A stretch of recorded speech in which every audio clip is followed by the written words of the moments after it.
So hello বন্ধুরা, আমি হচ্ছে অঙ্কন আর আপনাদের স্বাগতম জানাই লার্নার অঙ্কন এর অফিসিয়াল ইউটিউব চ্যানেলতে। আজ আমি আপনাদের গীতা সম্পর্কে কিছু অজানা তথ্য বলবো এবং এও বলবো কেন অনেকে ছোট গীতা কিনে পকেটে রাখে।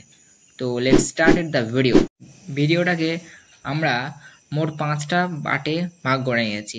প্রথম পার্টে আমরা পড়বো গীতা কি, সেকেন্ড পার্টে আমরা পড়বো যে গীতার লেখককে, থার্ড পার্টে পড়বো আমরা গীতার বিষয়বস্তু কি, এবং 4 নম্বরে পড়বো গীতা মেসেজ কি দিয়েছে, এবং 5 নম্বরে পড়বো যে গীতাকে কেন পকেটে রাখা হয়। দেখি, এক কথায় গীতা হলো জীবনের ম্যানুয়াল। কোনো যন্ত্র কিনলে যেমন তাকে চালানোর ম্যানুয়াল থাকে, তেমনি জীবনকে চালানোর ম্যানুয়াল হলো গীতা।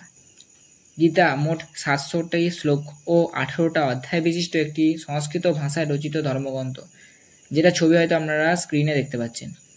এটা আবার পৃথিবীর সবচেয়ে মহৎ ধর্মগ্রন্থ হিসেবে পরিচিত। সেকেন্ডলি, গীতার লেখক কে? অনেকেই ভাবেন গীতার লেখক হলেন শ্রীকৃষ্ণ, কিন্তু না।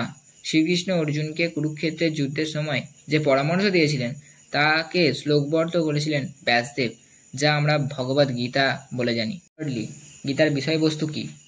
মহাভারতের ভীষ্ম পর্বের 23 থেকে 40টি এই 18টা অধ্যায়ে কুরুক্ষেত্রের যুদ্ধকে কেন্দ্র করে শ্রীকৃষ্ণ অর্জুনকে যে জীবন দর্শন দিয়েছিলেন সেটাকে শ্লোকের মাধ্যমে বর্ণনা করা হয়েছে গীতাতে। শ্রীকৃষ্ণ জীবন দর্শন সম্পর্কে অর্জুনকে 3টা প্রশ্ন করেছিলেন, তা সত্যি অভাবনীয়। সেগুলি আপনিও একবার শুনুন। 1. তুমি কে? 2. এই জগৎ কি? 3. পরম সত্তা কি? 4 নম্বরে, গীতা আমাদেরকে কি মেসেজ দেয়? গীতা আমাদের শেখায় যে each one of us should do our duty without expecting rewards, অর্থাৎ আমাদের নিজেদের কর্ম করে যাওয়া উচিত কোনো রকম ফলের আশা ছাড়াই। অবশেষে, গীতাকে কেন পকেটে রাখা হয়? গীতা অত্যন্ত কঠিন ও দুর্বোধ্য একটি ধর্মগ্রন্থ, যেহেতু ইহা মোক্ষ শাস্ত্র ও সমন্বয় শাস্ত্রের সম্মিলিত রূপ।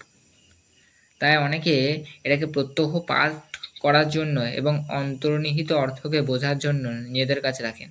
আবার অনেকে নিজেদের আত্মবিশ্বাসের উপর নির্ভর করে তা নিজেদের কাছে রাখেন। যেমন অনেকেই নিজেকে প্রশান্ত বোধ করে, মনে অনেকটা সাহস পায় এবং অনেকটা স্পষ্টতা ও অন্তর্দৃষ্টি লাভ করে। তবে অবশ্যই আপনাকে মনে রাখতে হবে, গীতাকে নিজের কাছে রাখছেন মানে ঈশ্বরকে নিজের কাছে রাখছেন, তাই তাকে যত্ন সহকারে সামলে রাখবেন। অবশেষে এখানেই ভিডিওটা সমাপ্ত করছি। আপনারা অবশ্যই কমেন্ট করে জানাবেন কে কে পকেটে গীতা রাখেন। তো please subscribe the channel for more updates.